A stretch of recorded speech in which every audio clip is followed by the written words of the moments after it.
Nuestro siguiente invitado entró en el mundo de la política demostrando cierta timidez y responsabilidad, claro, y es que ocupaba un cargo importante como es el de alcalde de San Sebastián. Tenemos aquí con nosotros al que ha dicho que quiere volver a presentarse en las próximas elecciones para ocupar de nuevo esa alcaldía. ¿Será que ha tenido buena experiencia? Se lo voy a preguntar a Juan Carlos Izaguirre. Está con nosotros. Juan Carlos, arratsaldeon. Cacho. ¿Ha ido bien la experiencia porque te has animado o te han animado a presentarte como candidato de Euskal Herria Bildu a las próximas elecciones? Bueno, yo creo que cuando te vuelven a proponer esto, pues lo primero que haces es agradecer, es una muestra de confianza, y luego empiezas a darle muchas vueltas a la cabeza y lo primero que te preguntas es a ver si tienes fuerza o ilusión suficientes para seguir, y yo creo que eso sí que hay. Y luego a ver si el proyecto que hemos comenzado, pues aunque hemos marcado el camino, tiene mucho recorrido todavía por hacer. Yo creo que tiene mucho por hacer. Yo creo que hemos apostado en plena crisis por hacer creación de empleo mediante el estímulo de la economía, que no es lo habitual en los ayuntamientos, por hacer políticas sociales, por acordarnos de alguna manera de barrios que han estado olvidados, por hacer política de otra manera, de abajo a arriba. Y yo creo que todavía tengo mucho recorrido por hacer. Y quedaba una pregunta última, que era, bueno, muy agradecido sí, fuerza e ilusión sí, hay mucho por hacer, sí, pero bueno, hay que preguntar también en tu entorno más cercano. Y te han dicho que sí. El momento más delicado suele ser ese, pero bueno, para adelante, sí. vamos para adelante. Bueno, nosotros también vamos para adelante con esta entrevista. Hombre, definías lo que ha sido tu legislatura prácticamente, que falta poco para que acabe, como formidable, pero también ha sido dura. Ha habido mucha caña, y permíteme la expresión, por parte de la oposición. Vamos a repasar algunos de los puntos, si te parece bien, Juan Carlos, pero antes vamos a mostraros quién es Juan Carlos Izaguirre y cómo ha sido esta experiencia como alcalde de Donostia. Con la ilusión de hacer de Donostia una ciudad más euskaldun, más de izquierdas y más social y cultural, con el deseo de que desaparezcan todas las formas de violencia y con las manos y las puertas del consistorio abiertas a todos, Juan Carlos Izaguirre se convertía en alcalde de la ciudad el 11 de junio de 2011. Ahí terminaban los 20 años de mandato del socialista Odón Elorza y comenzaba la vida política de un hombre para muchos todavía desconocido que cambió su profesión de médico para gobernar la ciudad que le vio nacer. Desde aquel día, distintos temas han acaparado la atención mediática y han puesto a Donostia y en concreto a Bildu en el centro de varias polémicas. La más reciente, la de las placas de Covite, placas colocadas por el colectivo de víctimas del terrorismo en la parte vieja de Donostia y que en apenas 48 horas el ayuntamiento decidió retirar, asegurando que incumplía la normativa vigente. Horrelako gauza bani ustete itzin behar da aurretik, eta itzin behar da gaina lortuz danok ados egotea. Donostia, San Sebastián. Este efusivo abrazo entre el nuevo alcalde y su antecesor invitaba a pensar que la capitalidad cultural europea de 2016, que recayó en San Sebastián, podría ser un tema de entendimiento y cordialidad entre distintas fuerzas políticas, pero nada más lejos de la realidad. La asignación de Itziar Nogueras como directora general fue ya polémica, al igual que lo fue su dimisión. A muchos no gustó además que su sucesor, el iruindarra Pablo Berastegui, encabezara un proyecto tan importante sin saber hablar euskera. Y podía ser una persona, pues como él, que sepa castellano y sepa inglés, evidentemente, que era la que se ponía como condición indispensable. La euskaldunización de las calles de la ciudad ha vuelto a abrir una brecha entre los grupos municipales. Bildu quiere usar la denominación oficial en euskera para 295 calles y plazas de la ciudad. De momento no cuentan con el respaldo del resto de partidos. El vial Carlos I trae de cabeza a muchos donostiarras y a ellos les ha prometido Juan Carlos Izaguirre eliminarlo cuanto antes. Los socialistas han echado en cara a Bildu y a su diputado general Martín Garitano el no darse más prisa para hacer desaparecer este punto de la ciudad. La desanexión de Igeldo situó a Izaguirre, nacido precisamente allí, como uno de los más férreos defensores de su independencia. El Tribunal Superior de Justicia del País Vasco suspendió el decreto foral de la Diputación de Guipúzcoa sobre la desanexión. El alcalde reprochó a aquellos que optaron por la vía judicial para callar la decisión de los vecinos de Igeldo. Naturaltasunarekin onartu behar degolako erabaki demokratiko bat, eta Donostiaren alde egitea da ere hauek errespetatzea.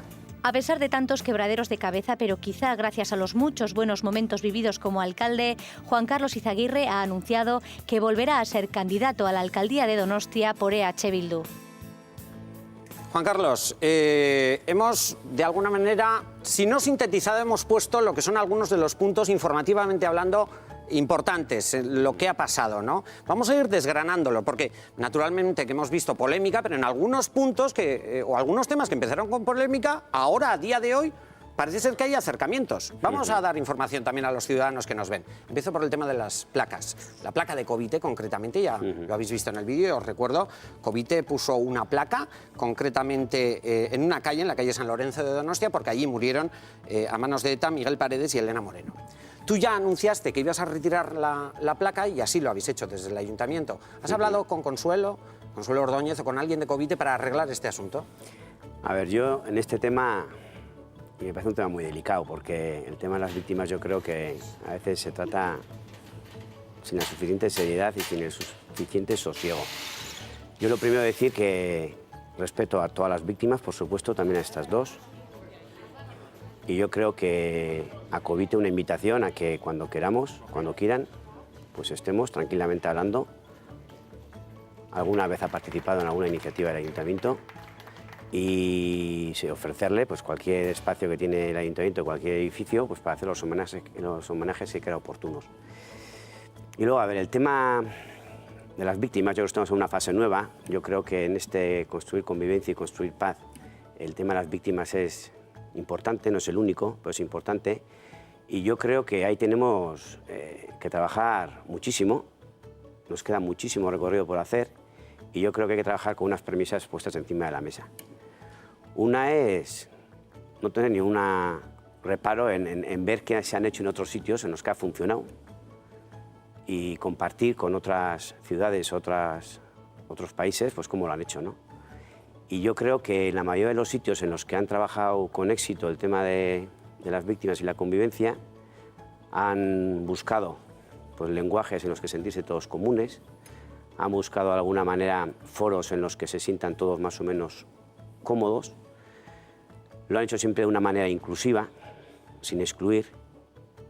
Han intentado humanizar el tema de las víctimas, que no sean simplemente unos datos en gris, sino que se sepa que detrás de cada víctima pues había una persona y hay unas personas, y siempre mirando un poquitín al futuro. ¿Eso se ha hecho lo suficiente por parte del ayuntamiento? Se está haciendo todos los días, desde hace 3 años y medio. Lo que pasa es que este trabajo, pues yo creo que tiene una parte pública y una mayor parte, muchísimo mayor, muy discreta. Y yo creo, me comprometí el primer día y me sigo comprometiendo a que este es uno de los temas que está encima de la mesa, importantísimo en esta legislatura y en las próximas seguro que también, porque trabajar esto va a facilitar que la convivencia y el construir todos juntos ciudad o país sea más fácil. Pero tendrá un hueco, tendrán un espacio las víctimas de todo tipo, tendrán un espacio concreto. ¿Será el de las placas, por ejemplo, un método que utilice el ayuntamiento también para recordar a esas víctimas? Yo creo que las víctimas lo que tienen que tener, sobre todo, es el saber la verdad, la justicia y el reconocimiento. Y eso todavía falta mucho por hacer. Y yo creo que se está intentando hacer. Y es verdad que en ese tema, y sobre todo en la convivencia, los ayuntamientos y la ciudadanía, al fin y al cabo, si es que esto hay que empujarlo también de abajo arriba, que sea una cosa que igual la diré varias veces a lo largo de esta entrevista. Y yo creo que los ayuntamientos tenemos mucho que aportar, y yo creo que se está haciendo mucho, y que posiblemente todos podemos hacer un poco más. Y desde luego no me gustaría que fuera un tema que se utilice también políticamente como un arma arrojadiza, que muchas veces lo hacemos así, y no creo que haya que hacerlo. Yo creo que se merece muchísimo más respeto que eso, y es un tema muy delicado, como he dicho antes, y yo desde luego estoy dispuesto a trabajar con cualquier asociación y con cualquier tipo de víctima. Ha extendido la mano el alcalde, Juan Carlos Díaz Aguirre, concretamente para hablar con asociaciones de víctimas. Esperaremos a ver cuál es la respuesta y si hay avances al respecto. El euskera, ha sido importante impulsar el euskera. Hay detalles que nos hacen ver cuál es el carácter del gobierno y del propio alcalde. Es decir, todas sus comparecencias prácticamente son en euskera. Este ayuntamiento ha intentado impulsar, y una de las últimas medidas ha sido, fíjate Juan Carlos, una medida que empezó con bastante polémica, que es la oficialización de 300 calles de Donostia en euskera, y ahora parece ser que habéis llegado a un acuerdo. Es decir, no hay que mirar solamente en enfrentamiento. Empezó con enfrentamiento, la oposición rápidamente criticó por diferentes aspectos esta medida que quería llevar a cabo el gobierno de Donostia, y ahora parece ser que este jueves se podrá aprobar prácticamente esa oficialización de las calles en euskera de 300, prácticamente 200 y pico calles en Donostia. A mí me llama la atención que no estuviesen oficializadas ya. Sí, a mí también. Y yo creo que si algo he aprendido en 3 años y medio, aunque ya me lo intuía antes, es la capacidad de crear alarmas o de exagerar temas que no tienen la dimensión que a veces adquieren en los medios de comunicación. Y no sé con qué objetivos, pero desde luego no con el objetivo de hacer lo mejor para la ciudad. ¿Pero eso quién ha hecho? Yo creo que se hace muchísimas veces y desde luego no creo que sea bueno absolutamente para nadie. Y este es pues un ejemplo, porque lo único que se trataba era de que nos hemos dado cuenta a lo largo de esta legislatura de cosas tan curiosas como que el que creía que vivía en la Hondarribia Kalea, pues resulta que no existía la Hondarribia Kalea a nivel de la administración, ¿no? ¿Y por qué? Pues porque a partir del 79 sí que todas las calles se pusieron en ambos idiomas, pero antes del 79 nadie pues, se tomó el trabajo de poner en euskera los nombres que hasta entonces solamente estaban en castellano. Entonces se hace un trabajo consultando a Euskaltzaindia, que pensamos que es una referencia que bueno, puede valer para todos y objetiva de alguna manera. Se pone encima de la mesa una propuesta y por lo que sea, y no me voy a meter, pues se arma la que se arma y se crea una polémica. ¿Pero y por qué crees que se arma? Voy a ir al recorrido final y resulta que un mes más tarde se va a aprobar prácticamente por unanimidad la propuesta que este gobierno puso encima de la mesa y bueno, pues se votará en el Pleno las propuestas que hay, posiblemente todas o el 90% de las que hay se aprobarán como la propuesta que lleva el gobierno y luego habrá unas pues que por mayoría saldrá lo que tenga que salir. ¿Fuenterrabía o Hondarribia? ¿Cómo se llamará la calle? Hondarribia. No existe el término Fuenterrabía a día de hoy. Bueno, no sé cómo se llamará, porque todavía el Pleno no lo hemos realizado. Pero simplemente quedarme con la sensación de que esto es un gesto a favor del euskera, pero que a favor del euskera no es solo esto lo que hay que hacer. Evidentemente, esto simplemente es regularizar una situación irregular. Y a favor del euskera hay que hacer muchísimo más, tanto en la administración como fuera de la administración. Y desde aquí aplaudir a todo el movimiento por el euskera que existe en Donosti y en Euskal Herria en general, que son los que de verdad consiguen poco a poco que esta ciudad y este país sea más euskaldun. Y nosotros a su disposición, evidentemente. Hablas de gesto, a favor de la implantación, desde luego, del euskera. ¿Nombrar a Pablo Berastegui como director de Donostia 2016 ha sido un gesto? Y en referente a este tema, el tema del euskera, ¿qué tipo de gesto es? Bueno, yo creo que el nombramiento de Pablo es después de un proceso de un concurso en el que desde el principio se dice cuáles son las condiciones que se ponen para ser director general del 2016. Es un proceso que se inicia en un momento de crisis y un proceso en el que por unanimidad en el patronato se decide atender a los criterios que nos estaban poniendo desde Bruselas. Y bueno, después del proceso de selección, Pablo sale elegido y yo creo que entre los que se presentan y después del proceso de selección, pues es la opción ganadora. Yo creo que los procesos de selección son como son.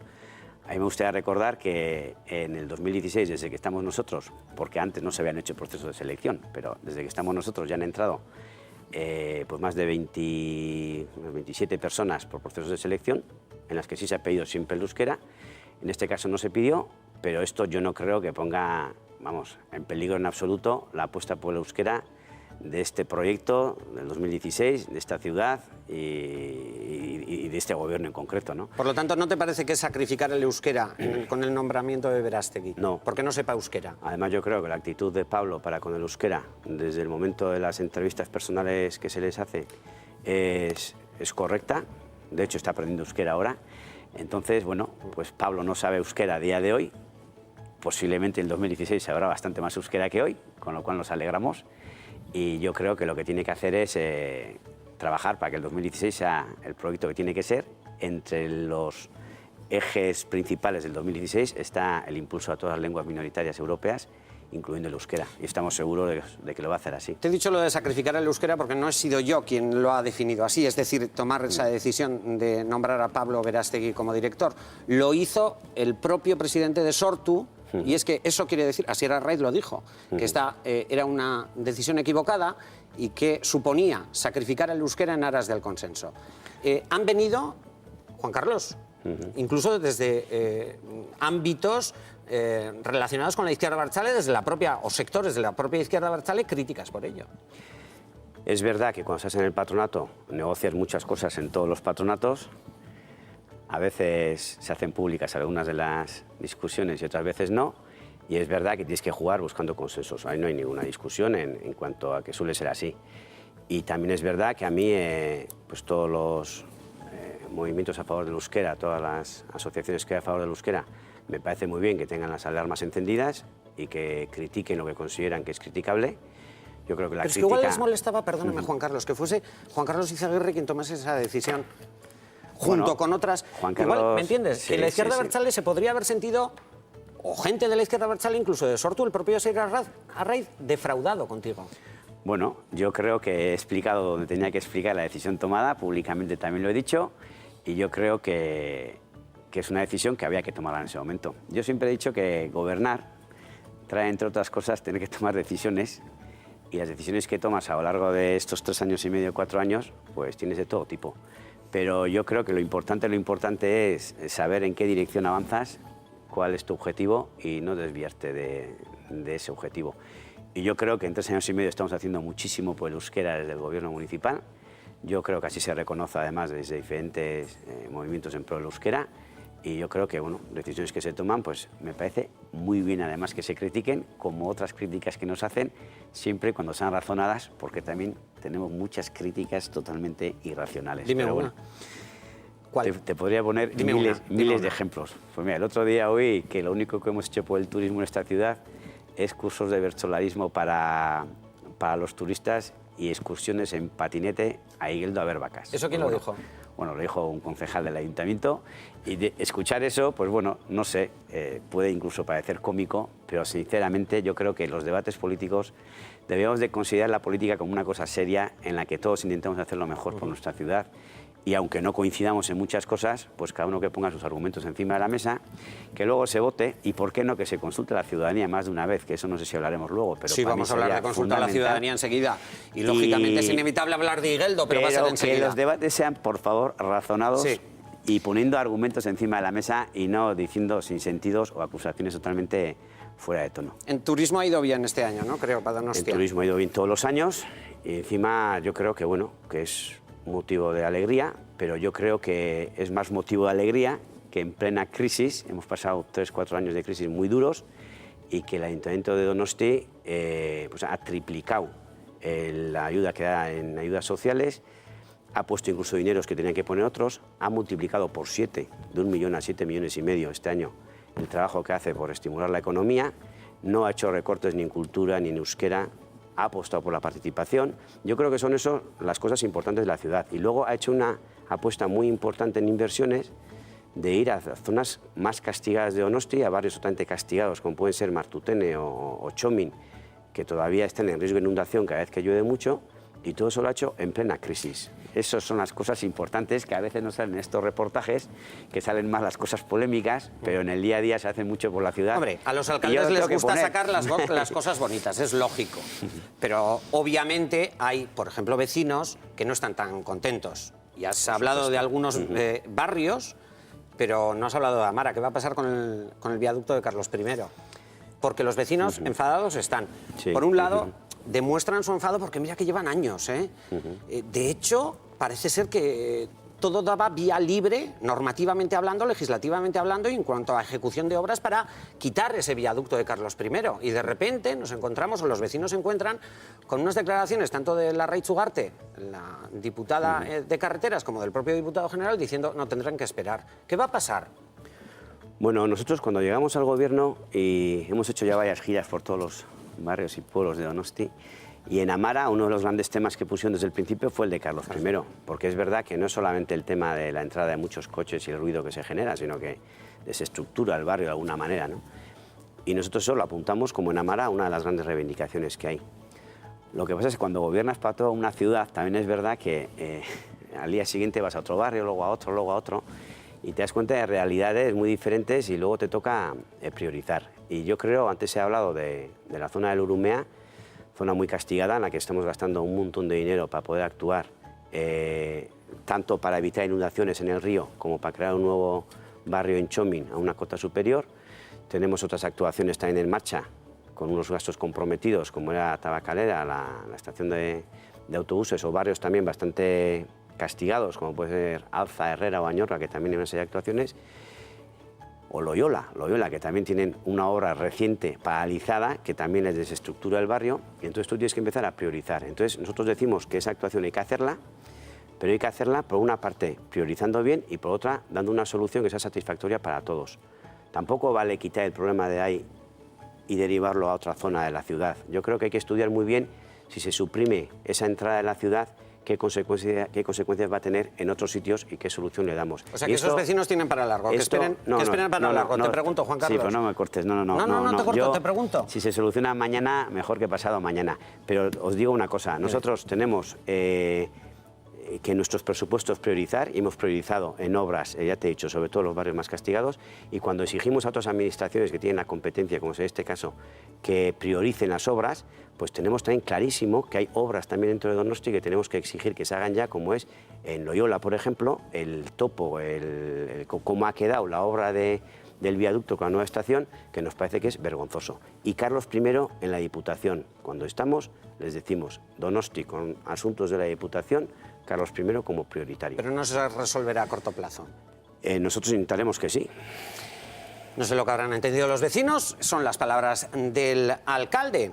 Mira, voy a decir una cosa que yo no sé si mucha gente conoce, y es que Juan Carlos Izaguirre es alcalde de Donostia, naturalmente es conocido como Juan Carlos Izaguirre, pero también conocido como Chapela.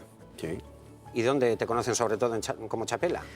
Bueno, yo cuando estudiaba allá me llamaban Chapela, en la carrera me llamaban Chapela y luego en el trabajo, en Osakidetza, me llamaban Chapela. Y es que esto viene de un bar. Sí.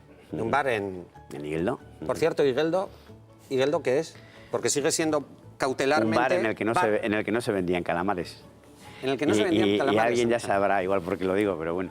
Pues los mensajes que lanza. Pero vamos al tema de Igeldo. Igeldo, como consideramos cautelarmente ahora mismo, sigue siendo barrio de Donostia, a pesar de que hubo un decreto foral que dio la posibilidad a que se convirtiese en un municipio independiente, el 89 de Guipúzcoa, pero es que ahora está la cosa en los tribunales y cautelarmente se ha paralizado y ha sido a petición del Ayuntamiento de Donostia, es decir, del resto de la oposición.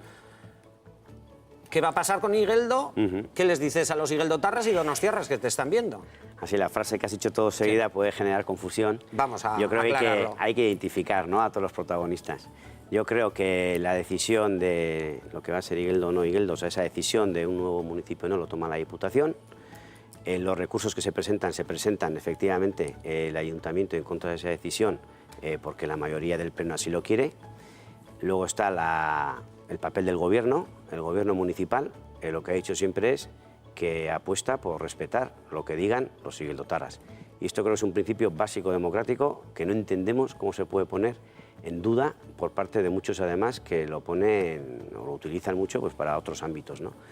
Y luego están los tribunales, que veremos las sentencias que tienen. Yo, con este tema, simplemente decir que yo ahora soy alcalde de todos los donostiarras, yo estoy luchando por una Donosti mejor, por hacer política de otra manera, pero desde luego tengo clarísimo que tener claros los conceptos como que hay que respetar lo que dicen las mayorías y que preguntar a la ciudadanía no es malo, sino que es bueno y es una herramienta que debíamos de ponerla en práctica muchas más veces, lo vamos a defender siempre.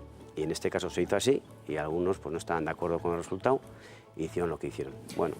Las consultas son buenas siempre y cuando sirvan para algo, ¿no? Las consultas tienen que servir para saber lo que quiere la ciudadanía y hay que tener un compromiso por parte de los que gobiernan de que respetan los resultados. Y lo que no vale es respetarlos o no según el resultado. Oye, Juan Carlos, ha sucedido en el territorio hermano, vamos a llamar, en Vizcaya, pero tiene que ver con un proceso, en este caso, de segregación, lo que ha pasado en Usánsolo y con la Diputación de Vizcaya. Yo no sé si tenéis esperanza, teniendo en cuenta el cambio que ha habido, ¿no? Brevemente, podemos decir que Usánsolo, hay una plataforma, Usánsolo Herria, que lleva años ya pidiendo segregación de Galdakao. Lo último que sabemos es que parece ser que el alcalde del PNV estaría a favor de abrir un proceso de consulta para que los usansolotarras decidan. Esto supone un cambio, lo digo más que nada en políticamente hablando. Yo, todos los alcaldes o cualquier gobernante que diga que está dispuesto a hacer una consulta y respetar lo que salga, pues solo me queda aplaudirlo.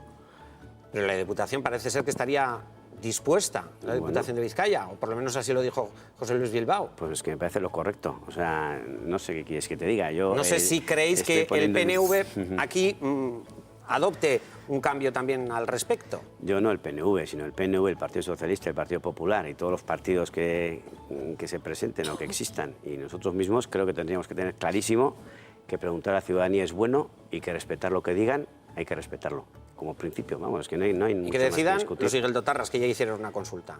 Que ¿Esto de decidan que los- decida todo Donostia, no? Bueno, yo creo que cuál es el sujeto de decisión hay que definirlo y yo creo que en este caso, como el de Usánsolo está claro, y yo creo que cuando se hace una consulta hay que saber muy bien cuál es el sujeto de decisión y sobre eso respetarlo.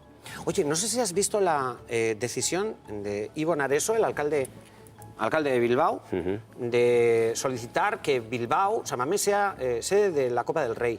Juan Carlos Izaguirre pediría también que Donostia fuese, por ejemplo, sede de la Copa del Rey. No lo veo. Yo, a ver, no creo que tenga que repetirlo muchas veces, pero nosotros tenemos clarísimo que somos una coalición abertzale, soberanista y de izquierdas, y desde luego nuestra relación con el Estado español es de intentar que nos dejen decidir nuestro futuro. Así de sencillo, y por lo tanto no tendría cabida, no lo veo, ¿no? Hablando de decidir el futuro, has leído, lógicamente, no te voy a preguntar si la has leído o no, conoces la entrevista concedida por Arnaldo Otegi, que permanece en prisión, a un medio de comunicación. Habla de eso, además. Además, habla de la izquierda abertzale. Dice que tiene que dar un cambio en su cultura política y que hasta ahora, ha utilizado esquemas del pasado. ¿Estás de acuerdo? Tú como representante de una coalición, que es la coalición habla abertzale de Euskal muchas Herria cosas. Bildu. Yo creo que Arnaldo es una referencia en este país. Desde hace mucho tiempo está aportando muchísimo para que este país consiga la normalización y la pacificación. Yo creo que es una referencia para nosotros en cuanto a persona abertzale independentista. Yo creo que cuando dice cualquier cosa, pues se suele tener muy en cuenta. Y a mí lo que me llama muchísimo, muchísimo la atención es que una persona que cada vez que comenta lo que comenta parece interesante y suele ser motivo de debate entre diferentes fuerzas políticas, sectores y la sociedad en general, lo que no sé es qué hace en la cárcel. Es que lo que es increíble es que este hombre lleve años apostando por este nuevo escenario que nos hemos creado en este país y se le tenga que hacer una entrevista estando en la cárcel. Yo, para mí,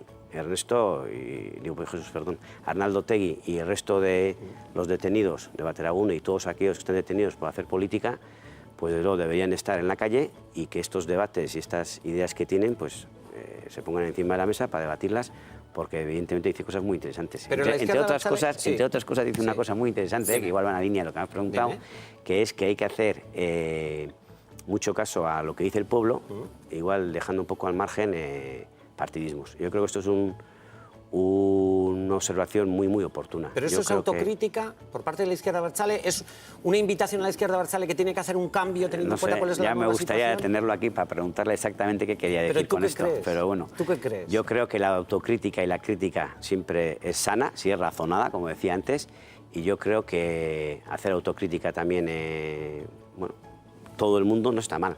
Y yo creo que se ha hecho mucha autocrítica por parte de mucha gente y muy poca por parte de otra gente. ¿Quiénes son los que menos han hecho? Bueno, Dices, muy poca por parte de- lo que no me gusta Dime.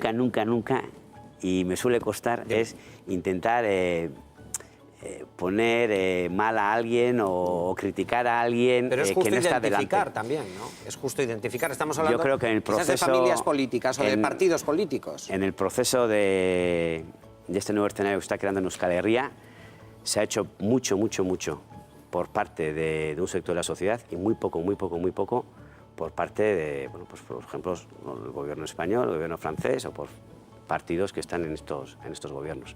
Y esto es así. Y yo insisto, yo a nivel de municipio, que es lo que sé, se puede hacer muchísimo también por este tema y se puede hacer muchísimo por invertir en las cosas que se creen más importantes, que en una época de crisis puede ser ayudar a la gente, estimulando la economía, política social, atendiendo a los barrios más castigados e intentando hacer política muy cercana a la ciudadanía. Y esto sí supone dejar un poco aparcados algunos otros temas de grandes inversiones, no pasa nada, porque lo primero es lo primero. Juan Carlos, te ha curtido, lo de ser alcalde. ¿Que me ha curtido? Sí. No sé en qué sentido lo Es dices, mi pero bueno. sensación, Es mi sensación, Hombre, la Curtido verdad es que políticamente, quiero decir la que verdad tiene es que es- curtir, ¿no? Es una experiencia curiosa, sí, curiosa. pero muy ilusionante. Yo estoy muy, muy contento de estar aquí. Creo que estamos construyendo una Donosti mejor. Creo que el camino marcado no tiene marcha atrás y estoy convencido de que esto va para largo. Bueno, pues mi camino también está marcado a la mesa de debate, Juan Carlos Izaguirre. Vale. Bueno, gracias. Chapela. Agur. Eskerrik asko. Bai, quédate. Aio. Agur, agur. Vuelvo